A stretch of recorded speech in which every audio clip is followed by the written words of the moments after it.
জুলাই হত্যাকাণ্ডে শেষ হলো সাবেক প্রধানমন্ত্রী শেখ হাসিনার মামলার সাক্ষ্য গ্রহণ। এদিন আন্দোলন দমনে আইনশৃঙ্খলা বাহিনীর নৃশংসতার ভিডিও আন্তর্জাতিক অপরাধ ট্রাইব্যুনালে উপস্থাপন করেন রাষ্ট্রপক্ষ। এসব ফুটেজে আন্দোলনকারীদের ওপর কোনো উস্কানি ছাড়াই মারণাস্ত্র ব্যবহারের প্রমাণ দেখানো হয়। এদিন সাক্ষ্য দেন এ মামলার প্রধান তদন্ত কর্মকর্তা মোহাম্মদ আলমগীর। আগুন জ্বলছে, তার মধ্যে একজন এসে একটা কাঠের টুকরো তুলে দিচ্ছে। ৫৪তম সাক্ষীর জবানবন্দির মধ্য দিয়ে শেষ হয় জুলাই গণঅভ্যুত্থানে মানবতাবিরোধী অপরাধের মামলায় সাবেক প্রধানমন্ত্রী শেখ হাসিনা, সাবেক স্বরাষ্ট্রমন্ত্রী আসাদুজ্জামান খান কামাল ও সাবেক আইজিপি চৌধুরী আবদুল্লাহ আল মামুনের মামলার সাক্ষ্য গ্রহণ। সকালে গেল বছরের জুলাই হত্যাযজ্ঞের ঘটনাগুলো যখন আন্তর্জাতিক অপরাধ ট্রাইব্যুনালে দেখানো হয়, তখন পুরো আদালত জুড়ে ছিল একরাশ নিস্তব্ধতা।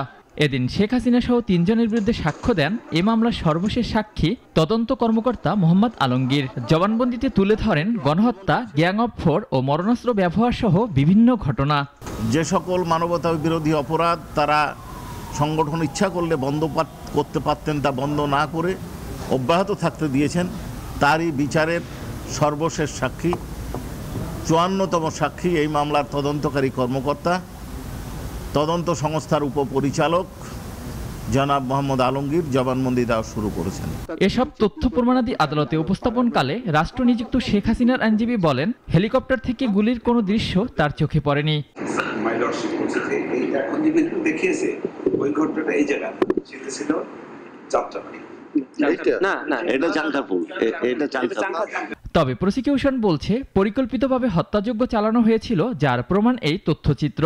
উপস্থিত জনতা বলি, তাদের সংখ্যা অতি নগণ্য, হাতে গোনা।